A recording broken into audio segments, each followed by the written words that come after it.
I had to get out of the office for a few minutes and talk to you about something really near and dear to my heart. A few years ago, our community lost an incredible young man, Seth Poling, to ALS.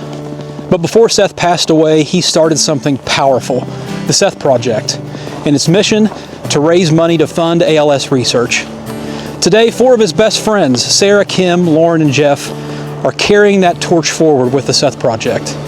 In April, they will host their 3rd annual fundraiser.